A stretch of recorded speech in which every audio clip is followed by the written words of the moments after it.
Podcastirmãos.com. Olá, pessoas!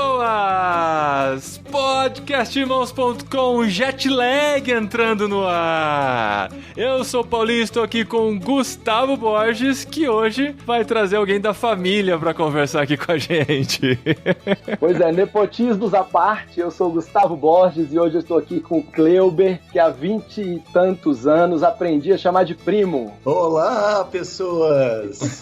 Eu sou o Cleuber, primo do Gustavo, e estou aqui com a minha amada Cristiane. Olá, pessoal! Puxa, que coisa boa, hein? Tô conhecendo gente nova, hoje eu estou conhecendo o Paulinho e pelo jeito vai ser muito bom essa conversa, viu? Muito bem, gente, olha que legal! Mais um programa da nossa série Jetlag, o terceiro, e hoje a gente tá indo pro Canadá, um pouquinho mais perto, porque nos últimos a gente foi pra China e pra Malásia, né? Então o Canadá é um pouquinho mais perto da gente, mas nem tão conhecido assim. A gente vai conhecer um pouquinho a história do Cleuber e da Cris, que vão contar pra gente por que estão no Canadá, o que estão fazendo lá e por que estão no podcastirmãos.com também, porque estão fazendo diferença em outro lugar, brasileiros fazendo diferença lá no Hemisfério Norte, e a gente vai falar sobre isso aqui no podcast Jetlag de Irmãos.com.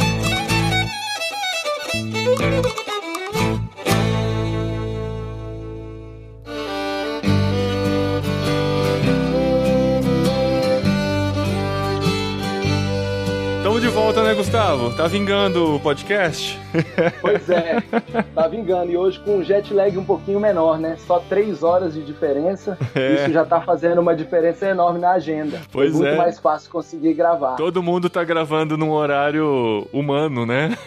Pois é. Porque... ainda é um horário que dá pra viver todo mundo, assim. Ninguém precisa conversar com sono, nem recém-acordado e tal. E estamos falando direto do Canadá com o Cleuber e a Cris, que vão conversar com a gente aqui hoje. E vamos começar com a primeira pergunta, né? O que vocês estão fazendo no Canadá? O que levou vocês pra ir? Deixa eu fazer um flash aqui bem rápido. Nós decidimos sair do Brasil no ano de 2010, após eu ter um burnout. Eu estava cansado da minha vida como um todo, vida profissional, vida eclesiástica. Nós já estávamos no fim do segundo mandato do Lula e eu realmente, assim, estava muito sem esperança das coisas melhorarem na minha vida e no geral do país, né? E aí eu falei pra Cris assim, Cris, vamos sair do Brasil? Eu tenho uma irmã que já morava antes de mim no Canadá, né? E eu falei pra ela assim, vamos sair do Brasil, Cris? Aí ela falou assim, vamos. E aí, Cris? Ele vamos, como quem diz, tudo bem, né? Daqui a pouco passa a crise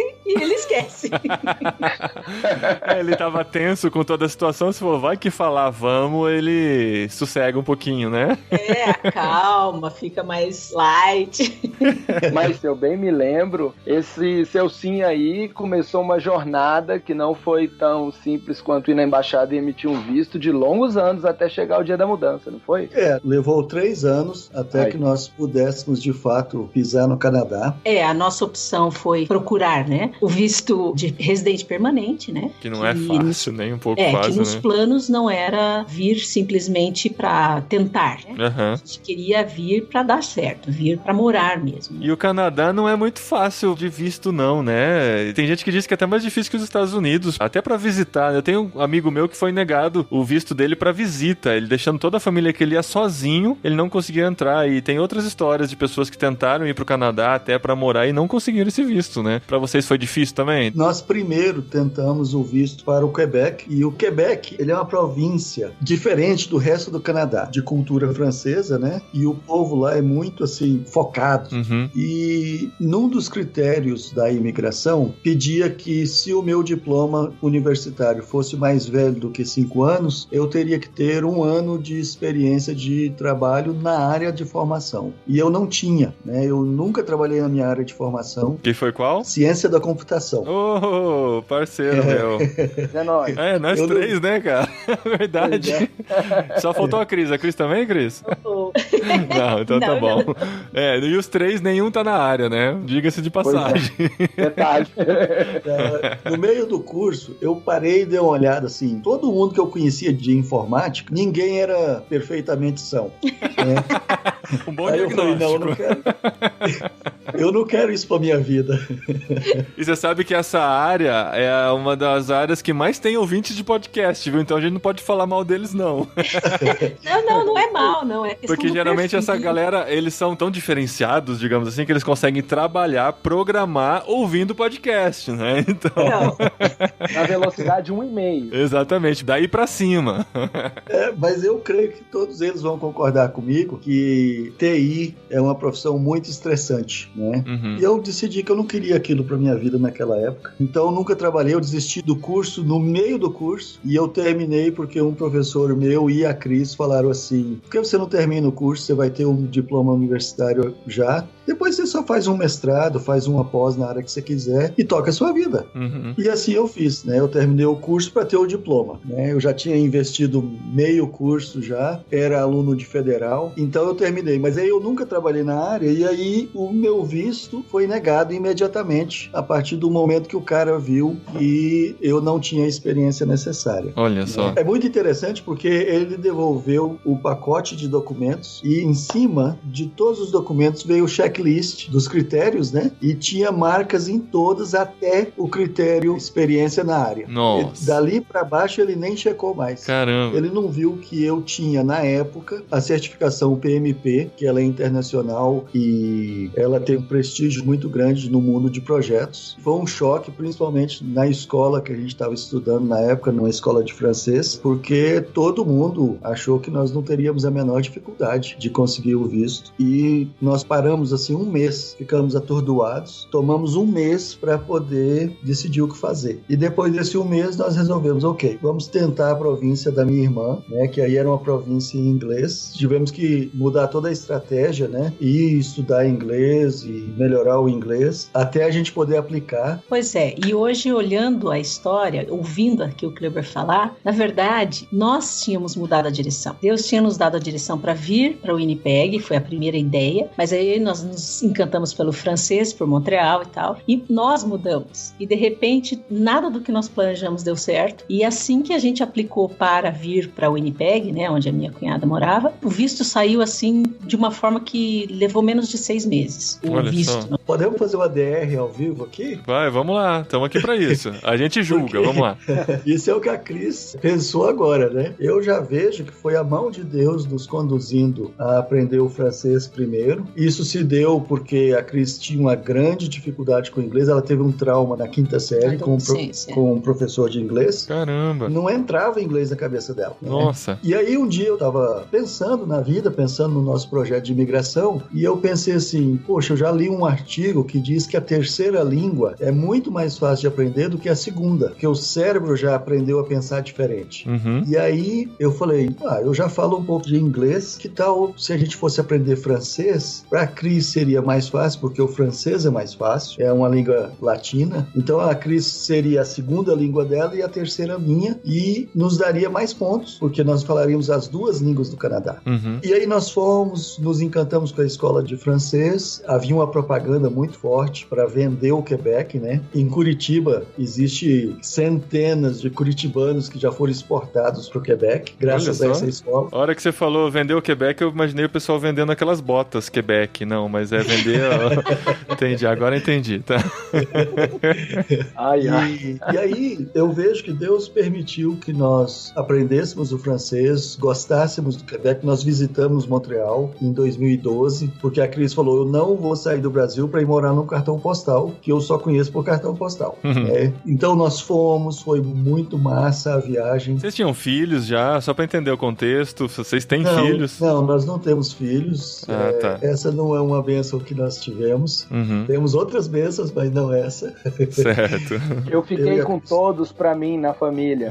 Esse foi o problema. Então eu vejo que foi a mão de Deus que conduziu a isso. Poder dizer que eu falo francês, mesmo aqui numa província bastante anglófona. Mas mesmo assim, só pra entender, a gente sempre ouve falar, né, que o Canadá ele tem 2 línguas oficiais, né? Uma parte é o inglês e acho que uma parte menor é o francês, se não me engano, né? Mas você estando em Winnipeg? Estávamos em em Winnipeg, moramos lá por 4 anos e agora, no ano passado, nós mudamos para Alberta. Certo. Mas aí então é só o inglês? Ou ainda tem algumas pessoas que acabam se comunicando em francês por ter essa coisa do Canadá? Ou essa coisa do inglês e francês são muito separados mesmo? Você muda de uma cidade para outra e muda o idioma oficial? Não, não é tudo isso não. O Quebec, ele é francês. Uhum. E inclusive eles têm muita rejeição a inglês lá, né? Certo. Chegou falando em inglês, eles fingem que não... Na França também é assim, né? Eles têm muito pé atrás com quem fala inglês lá, né? Tem que se comunicar em francês. Isso. As pessoas que moram no Quebec vão refutar isso daí, né? Mas, na verdade, eles falam inglês lá também. O negócio é que você não pode tentar começar a conversa em inglês. Aí eles se indispõem com você. Entendi. Agora, se você faz um esforço de, pelo menos, cumprimentar bonjour, ça va, aí eles veem que você não fala francês e te oferecem outra língua. Então, o Quebec tem a província de New Brunswick. Ela é a única província oficialmente bilíngue do Canadá, onde é oficial, todo mundo fala inglês e francês. Você pode falar a língua que você quiser, né? Uhum. Tirando isso, todas as outras províncias, todos os órgãos governamentais, você entra, o guardinha na porta vai falar hello, bonjour. Ele não vai conseguir se comunicar muito em francês, não é a língua dele, né? Uhum. Mas ele vai oferecer a possibilidade de você falar francês. Entendi. Agora, para você ter uma ideia, nós tivemos uma surpresa muito grande, porque nós temos um mês que moramos em Calgary, nós viemos da última parada profissional, que foi em Fort St. John, na Colômbia Britânica, que é a província mais a oeste do Canadá, que é banhada pelo Oceano Pacífico. Uhum. Então nós estávamos no outro extremo. Aí lá nós conhecemos gente de New Brunswick. Então lá em Fort St. John, onde eu não imaginava, nós falávamos francês com o pessoal de lá. Legal. Isso acontece. Aqui em Calgary nós já encontramos pessoas no mercado falando francês. De uma certa forma, mesmo não sendo a língua dominante, sempre tem alguém que fala. Acredito eu que aqui em Calgary tenha também comunidades, assim como tinha em Winnipeg, né? Winnipeg tinha um bairro específico de franceses e tal. Entendi. No caso, pessoas que falam francês, né? Não franceses. Mas a língua dominante não é o francês aqui onde nós estamos. Mas aí vocês chegaram aí meio que frustrados com o Brasil e chegaram já com emprego ou ainda meio que caíram aí e depois foram buscar alguma forma de sustento? Na verdade, esse foi um dos motivos pelo qual nós escolhemos aplicar para o visto de residente permanente, né? Quando você vem como estudante ou mesmo com turista ou com permissão para trabalho, você tem bastante restrição em termos de direitos, né? Uhum. E como a gente veio como residente permanente, então a gente veio para morar e aí a gente teve a chance de ter cursos, de ter programas que são específicos para o pessoal que imigra, né? Para o imigrante. Então, nesse caso, nós chegamos aqui, tivemos o apoio da minha cunhada, né? Moramos com ela por um tempo para até conseguir trabalho, né? Até o Kleber conseguir trabalho, porque eu não falava inglês e aí, imagine, né? Sem falar inglês, você não consegue trabalhar.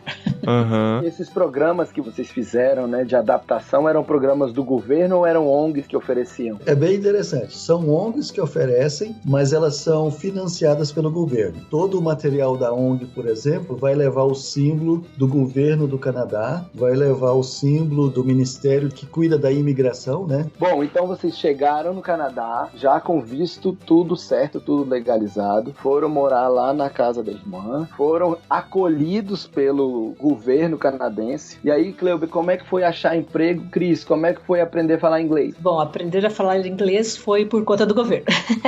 Ou seja, não, na verdade, o meu curso de inglês aqui foi totalmente subsidiado pelo governo, né? Então eu não tive que gastar com isso. Que bênção, né?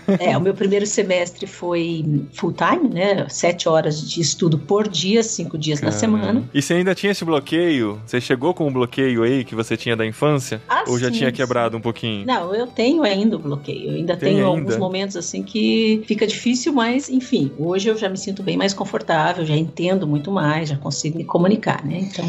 Como fui eu que tive o burnout, eu estava muito frustrado, muito cansado e tal, era o meu projeto de vida. Eu mergulhei nisso de cabeça, a tal ponto que a escola de francês tinha toda uma assessoria para a imigração. Eu mergulhei a tal ponto que o diretor da escola vinha perguntar para mim procedimentos e informações sobre o processo imigratório. Nossa, porque eu sabia mais do que ele. Então a Cris, como excelente esposa que ela me deu todo o suporte, todo o apoio, apoio, mas não era o projeto de vida dela. E tendo esse bloqueio, ela veio na raça e na coragem, eu a admiro muito por isso, mas aí ela não tinha o processo psicológico de querer aprender o inglês, sabe? O cérebro dela não estava aberto a aprender o inglês. E isso só aconteceu depois que ela cortou todos os vínculos com o Brasil. Aí ela destravou para o inglês.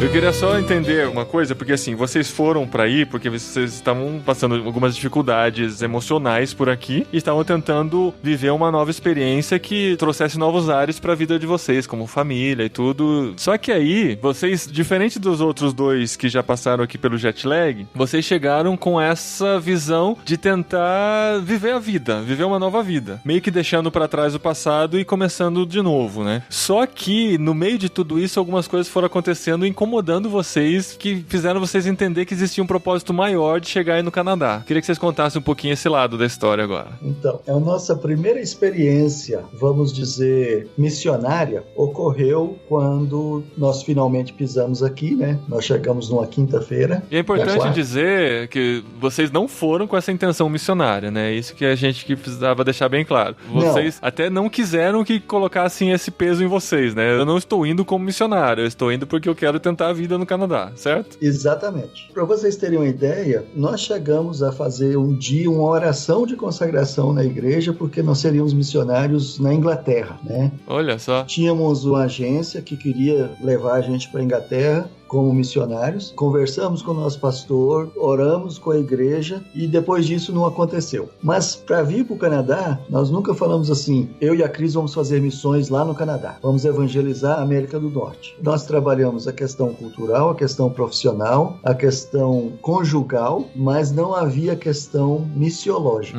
E aí... Apesar de haver preparo de vocês dois. Vocês tinham bagagem e preparo cristão para darem um bom testemunho onde vocês estivessem. Aí vocês chegaram lá, entre aspas, por outros motivos, e o Senhor tomou as rédeas. Exato. Nós chegamos no Canadá... Terça-feira.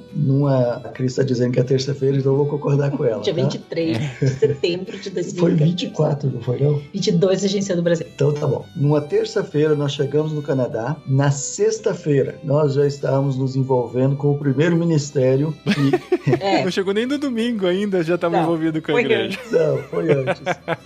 Deus, quando controla, meu amigo, ninguém segura. Ninguém. Não tem como. E vocês chegaram com a intenção de não se envolver tão cedo com a igreja, né? Vocês chegaram na intenção de, vou sentir primeiro, não quero me envolver tão cedo e tal, e já estavam envolvidos em 3 dias. Exatamente. Eu tinha dito pra Cris assim, Cris, eu vou tirar 1 ano sabático. Eu vou tirar 1 ano sentando no banco da igreja, coisa que eu nunca tinha feito. E eu não quero que ninguém saiba que eu sou líder de igreja. Não vou falar isso pra ninguém. Mas aí, olha como aconteceu. A minha irmã, ela não imigrou pro Canadá. Ela veio fazer um curso de inglês aqui e acabou que ela está aqui há 15 anos já. Ela hoje é canadense, né? Tem 3 filhos canadenses aqui. Quando ela veio, ela não falava nada de inglês. Nossa. E um pastor a acolheu, e esse pastor trabalhava com um ministério aqui que chama-se ISMC, International Students Ministry Canada. É um ministério voltado para estudantes internacionais no Canadá. Como a minha irmã veio e estava estudando inglês, ela era uma estudante internacional. E aí ela aprendeu inglês através desse ministério também, né? Porque é tudo gratuito, conversação, grupos de estudo. E que a gente procura ensinar o inglês e ajudar o estudante internacional que chega aqui a se integrar na sociedade. A gente promove noite de jogos, esqui, patinação no inverno, passeio em parques no verão e coisas assim. E no meio de tudo isso, a gente põe a Bíblia, põe a mensagem do Evangelho nas lições de inglês. E aí, quando nós chegamos, a minha irmã falou assim, sexta-feira tem o encontro dos estudantes lá. Eu falei, beleza, eu tô doido pra ir. Eu já havia trocado alguns e-mails com o pastor, né? Na época era o diretor, né? Que era o diretor, né? Eu não tinha trocado e-mails com ele como possível potencial usuário do ministério, mas tinha trocado algumas ideias, como é que era a pregação do evangelho para jovens aqui e tal, isso e aquilo. Eu já tinha mais ou menos uma ideia, porque eu vinha conversando com ele. Na sexta nós fomos. Quando nós chegamos lá, é que eu fui descobrir o que é, de fato, o ISMC, que é ofertar lições de inglês e ajuda, como às vezes pegar o estudante no aeroporto, quando ele chega, conhecer a cidade, fazer compra com o estudante e tal. Aí eu achei sensacional. Eu falei, cara, olha, estratégia. Olha, isso é coisa de Deus. Por quê? Deixa eu te dar uns números aqui. No ano de 2018, o Canadá recebeu 572 mil estudantes internacionais. A Índia participa desse número com 34,4%. A China é a maior enviadora de estudantes para o Canadá. Só no nível universitário, 22,2% dos alunos das universidades canadenses são estudantes internacionais. Existem algumas estatísticas, eu não consegui chegar ao fundo delas, que diz que mais ou menos 20% dos alunos que estudam na América do Norte se tornam líderes políticos, líderes de negócios nos seus países de volta. E aí esse ministério, ele está focado nisso, acolher o estudante que vem para cá sem o pai, sem a mãe, sem os amigos, ofertar amizade e ofertar o aperfeiçoamento do inglês, tudo gratuito. Cada encontro nosso tem uma refeição, às vezes refeição típica, às vezes não. E com isso, muito estudante que jamais ouviria o evangelho no seu país, veio para o Canadá e ouve aqui. E uma prova disso foi aquele primeiro podcast que o Davi, que no Brasil não conhecia Jesus, veio para o Canadá e com uma semana, por causa da família que ele ficou, ele conheceu a Jesus e se entregou e hoje é um fazedor de tenda na China. Que legal. Então, nós chegamos lá e eu sabia que o nome do pastor era Jack. Eu fui, procurei o Jack, me apresentei e ele falou assim, você que é o irmão da Lília. Que legal, bem-vindo. E aí havia mais ou menos uns 12 iranianos lá, chineses, alguns mexicanos e nós, eu e a Cris, brasileiros. E os voluntários, né, quem está por trás do ministério são canadenses, são locais. Nós chegamos e a primeira coisa que acontece, um bate-papo. As mesas já são preparadas, né? E a estratégia é que cada um de nós patrocine uma mesa, né? Então você fica ali sentado acolhendo os estudantes que chegam. Então começa um bate-papo. Quem é você? De onde você veio? Bababá, o que você está fazendo aqui? Após esse bate-papo, aí nós temos um jantar oferecido pelos voluntários e isso atrai muito estudante, né? Porque você deve imaginar o que é comer miojo 5 dias por semana, né? E aí tem um jantar completo. Então, muito estudante vai só pelo jantar. Depois do jantar, nós tivemos uma devocional e cantamos alguns cânticos. E depois disso, separamos em grupos menores para estudo do inglês. Quando nós chegamos lá, eu deixei claro pro Jack o seguinte: Jack, eu não sou o alvo da evangelização, tá? Eu sou crente. Eu já sou crente. Eu quero te ajudar aqui. Você falou, eu quero te ajudar com uma semana? Não, com 3 dias. Cara, eu fiquei apaixonado. Mas é incrível. Você fica assim realmente chocado, porque é uma oportunidade. Legal. Porque inclusive a gente ficou sabendo, né, de alunos que voltaram para os seus países e que hoje estão pregando o evangelho para suas famílias, amigos e enfim, chineses principalmente, né, que é um grupo grande aqui. E você vê a coisa acontecendo, não simplesmente, eu ouvi que o fulano se converteu. Não, você vê as pessoas se convertendo. Cara, nós conhecemos iranianos crentes. Iranianos. Olha que bem. Eu sou apaixonado por isso aqui. Como vocês podem imaginar, o Canadá é uma coxa de retalho cultural. Você não consegue descer no elevador do prédio sem ver alguém de uma outra etnia. Olha só. Ou um indiano, ou um chinês, ou um mexicano, ou um iraniano, tá? Ou um brasileiro, no caso de vocês olhando no espelho, né? Exato. E lá em Winnipeg, hoje, tá ficando difícil você andar e não esbarrar em brasileiro lá. Porque... Isso é bom ou mal? Depende, né? Se você tá tentando lidar com um trauma de brasileiros, é ruim. Olha para vocês verem como é que a história da vida da gente fica interessante, né? Porque quando nós viemos, eu disse para Cris, antes de sair do Brasil, a partir de hoje nós não ouvimos mais música em português. A gente tem que treinar o inglês, tem que treinar o ouvido. E a Cris estava sofrendo sozinha o trauma dela e lutando para ver se aprendia inglês. inglês. Então inclusive tem gente lá em Winnipeg que até hoje tem mágoa de mim. Eu falava pra todo mundo, não quero saber de brasileiro. Onde tiver um brasileiro, eu não tô indo. Eu tô indo pra direção oposta. Porque a nossa tendência mesmo é sempre procurar se agrupar com pessoas parecidas com a gente, com quem a gente consegue se comunicar bem. É por isso que a gente viajando pelo mundo, ó, quem diz é o viajado aqui, né? Mas a gente sempre vê os brasileiros, eles se fechando muito em suas próprias comunidades, né? Quando eu fui pros Estados Unidos, a gente conheceu uma igreja de brasileiros lá. Cara, e tem brasileiro que tá há 20 anos nos Estados Unidos e não fala inglês ainda, Sim. porque ele fica fechado no seu mundinho e não interage, né? Acaba sendo alguém que tá lá vivendo a sua experiência Brasil de primeiro mundo, né? Mais ou menos isso. E era exatamente esse o nosso grande medo. Eu não falava nada em inglês. Claro que você ficando num grupo que fala português é muito confortável. Aí você vai muito falar menos ainda, né? Exatamente. Então, a nossa, que acabou sendo mal interpretado por algumas pessoas, era justamente isso. Nós queríamos contato com o inglês, com o canadense, com qualquer outro que não falasse português por causa disso. E quando a gente dá treinamento para profissionais que estão mudando de país, a gente tem uma aula só sobre como não ser amigo de brasileiros. Porque porque isso é uma tendência, né? Como a gente tá falando aqui, e isso atrapalha demais você atingir e conhecer a outra cultura. E sem conhecer a outra cultura, sem aprender o idioma do jeito que aquela cultura fala, você não consegue alcançar o coração daquelas pessoas. A não ser que o seu chamado seja evangelizar brasileiros em outros países, né? Aí pode ser que...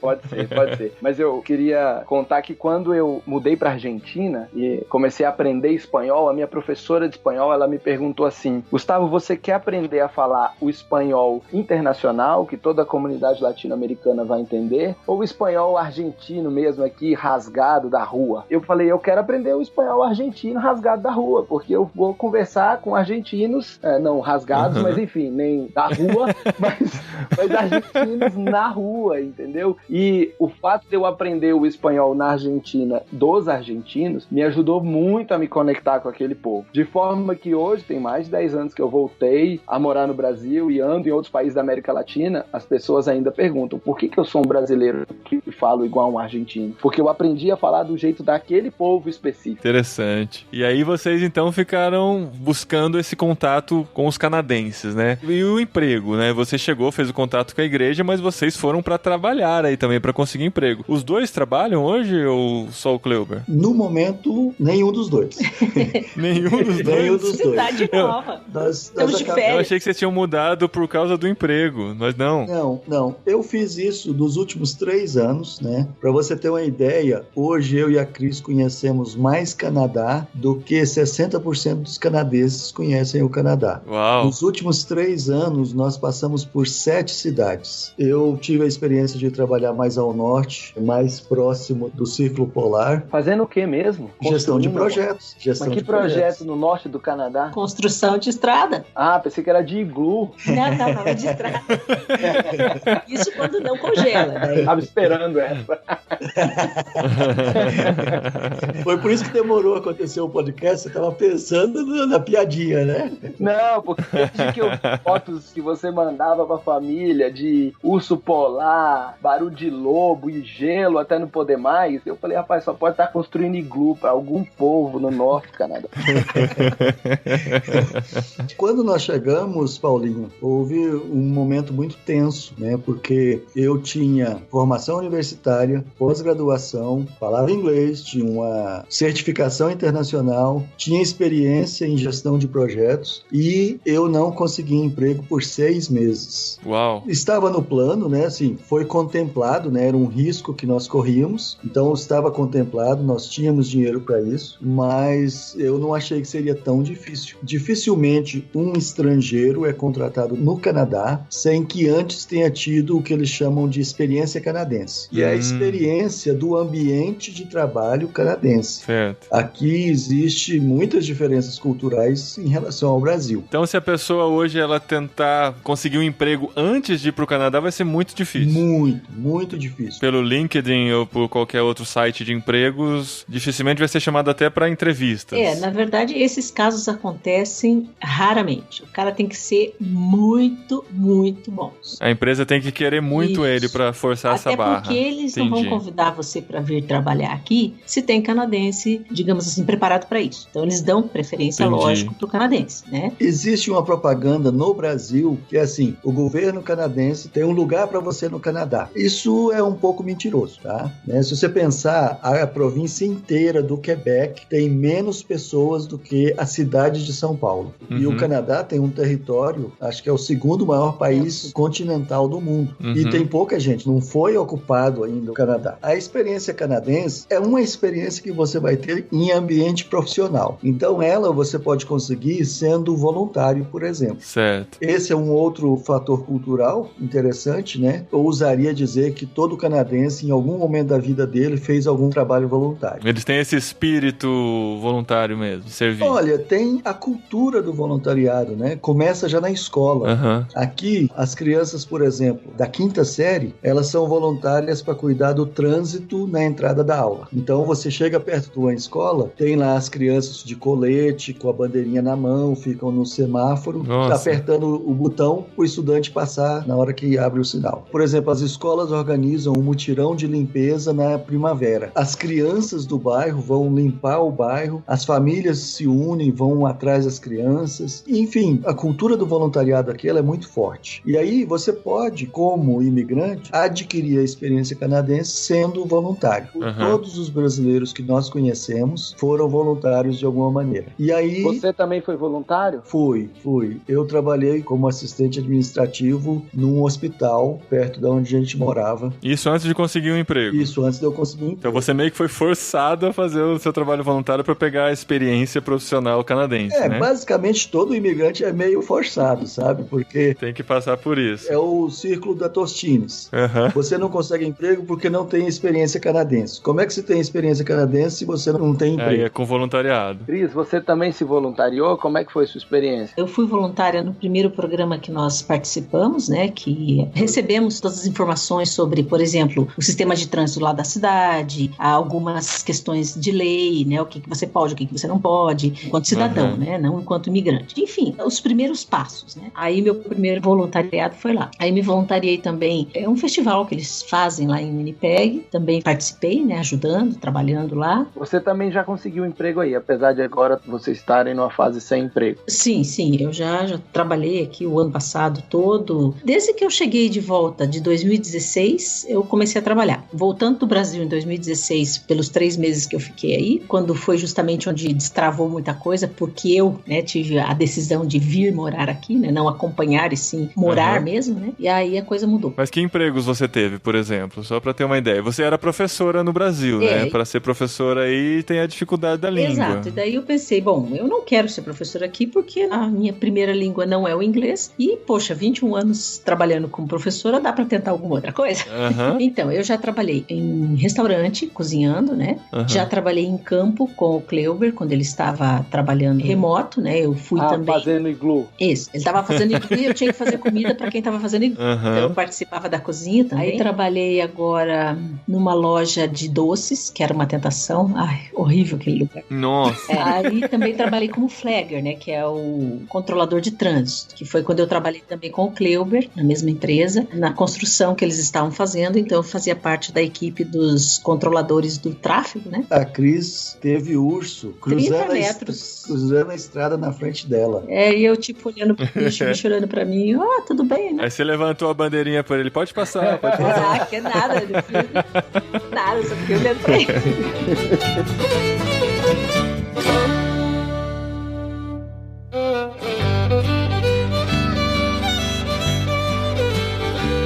E vocês falaram que quando chega, o governo canadense sabe da diferença da cultura e tal, e já não oferece um emprego de cara, faz você passar por esse voluntariado, se adequar à cultura. E o que vocês acham que é mais diferente a cultura canadense com relação à cultura brasileira? O que vocês mais se chocaram quando chegaram aí? Olha, Paulinho, essa é uma pergunta muito interessante. Eu não posso falar. Poxa. Pra ofender os amigos? A pergunta é boa, mas não tem resposta, né? O problema é esse. O problema é que, assim, o que a gente estava preparado? O canadense é muito frio. Mentira, não é.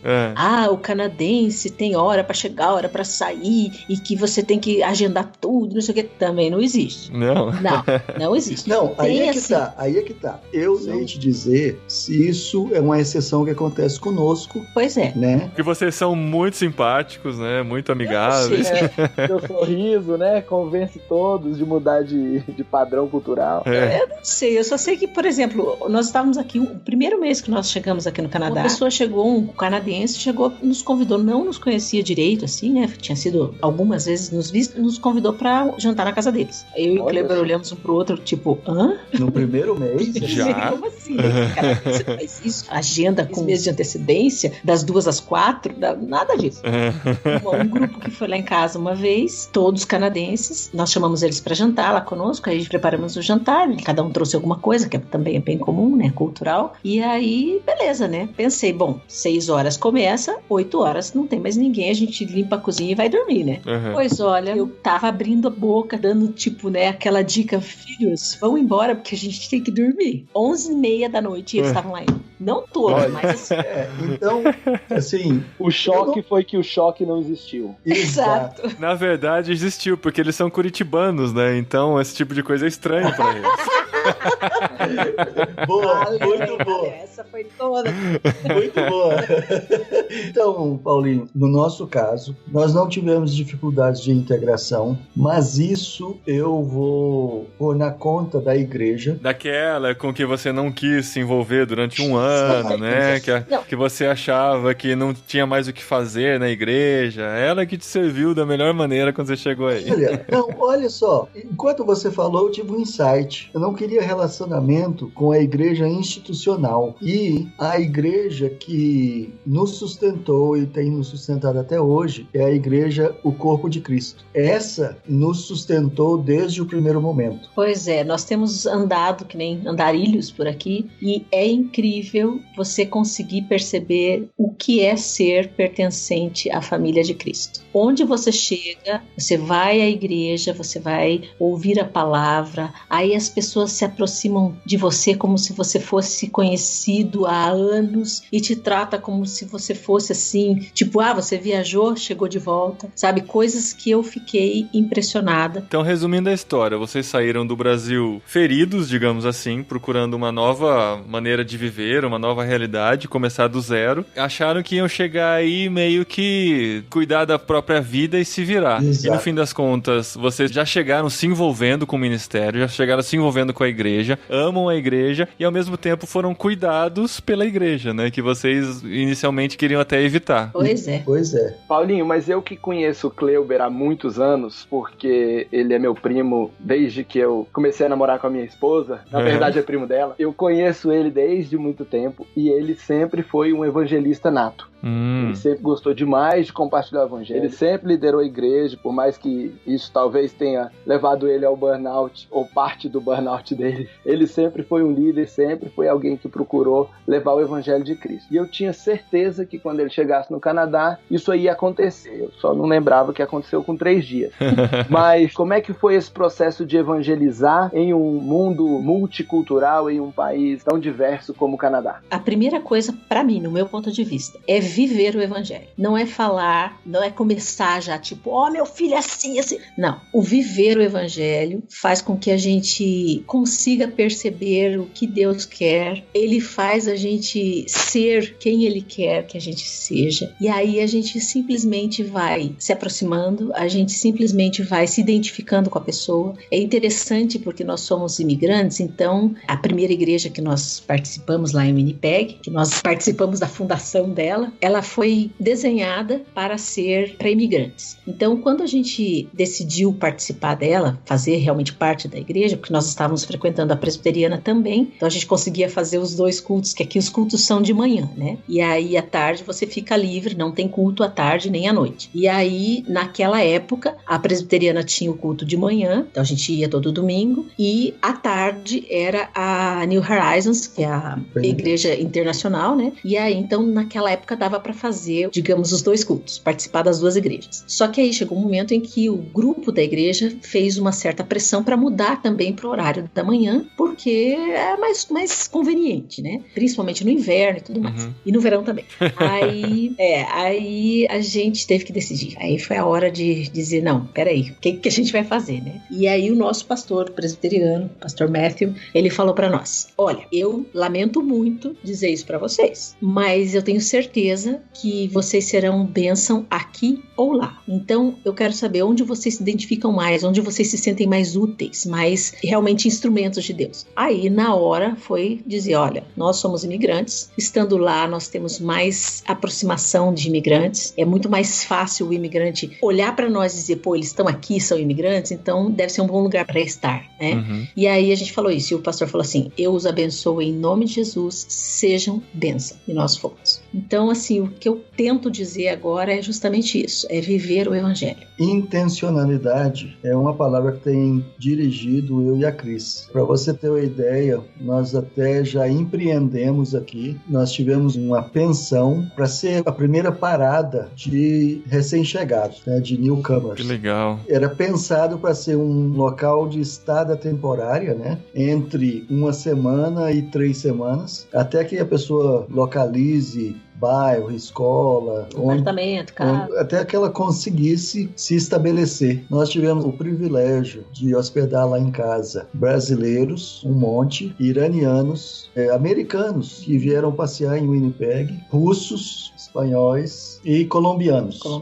Né? Então nós tivemos essa oportunidade. E a nossa intenção sempre foi transmitir o amor de Deus nas nossas atitudes. A pessoa chegava toda desorientada e eu investia ali 4 horas conversando com a pessoa, falando para ela dos bairros, como fazer compra. A gente saiu, nós fomos fazer compra com muitos deles. A primeira compra deles a gente fez. Alguns, mesmo depois de terem saído de lá da casa, a gente manteve contato e visitou. Eu sou muito apaixonado pelo ISMC, pela ideia de que o mundo está vindo estudar no Canadá e você tem, então, a oportunidade de conviver com o mundo. E, de uma certa maneira, é delicado, porque você não vai chegar despejando o evangelho na vida dessa pessoa. Teve uma época lá em Winnipeg, onde a maior clientela do ISMC eram iranianos. Então, você não chegava falando, ó, você até hoje creu no Deus errado e está aqui Jesus. Jesus é o Deus certo e creia em Jesus e se arrependa dos seus pecados. É delicado. Você faz isso através da amizade. E aí é onde você convida um estudante para passear no fim de semana, você vai sair com ele para assistir filme e você desenvolve uma amizade com essas pessoas. E esse é o grande desafio, é viver o evangelho, é amar essa pessoa e utilizar a linguagem do amor, das ações para conquistar essa pessoa. Como que em algum momento eles percebem que isso é o evangelho? Mais cedo ou mais tarde eles começam a perguntar. Eles querem saber sobre a Bíblia, eles querem saber por que a gente fala tanto sobre o amor de Deus, por que a gente fala que Jesus ama e tal. Muitos às vezes têm um conceito porque já ouviu falar de Jesus, né? Já ouviu falar que ele é um profeta, mas aí eles querem saber de verdade e começam a fazer pergunta. Só que eles só vão fazer pergunta se eles confiarem em você. Os iranianos, por exemplo, eles são muito discretos em te perguntar essas coisas, em se abrir, porque a família deles está lá. E se eles agora puserem no Facebook deles, encontrei a Jesus, agora eu sou salvo, a família pode sofrer retaliação lá. Não, então, a família vai retalhá-lo.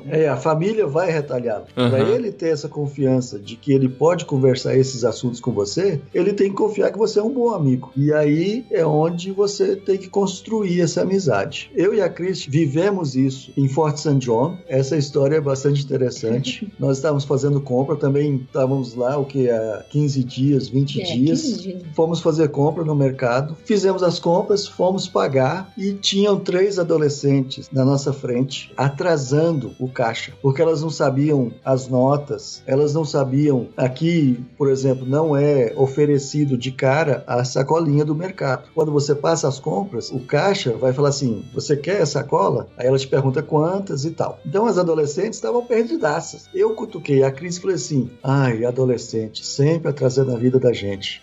E tal. Elas pagaram e saíram do mercado. Eu e a Cris saímos e isso era dezembro, tá? Tava menos 15. Nossa. E aí eu olhei e elas sentadas no banco. Do lado de fora. Do lado de fora do mercado, ao ar livre. Doidas. Aí eu falei, meu Deus. E eu arranquei com o carro, né? Saímos, andamos assim uns 50 metros. Eu olhei pra Cris e falei, Cris, vamos dar uma carona pra elas? Vamos ver se elas querem. Aí eu dei ré, a Cris abaixou o vidro e falou assim... Vocês estão esperando alguém? Não. Querem uma carona? Queremos!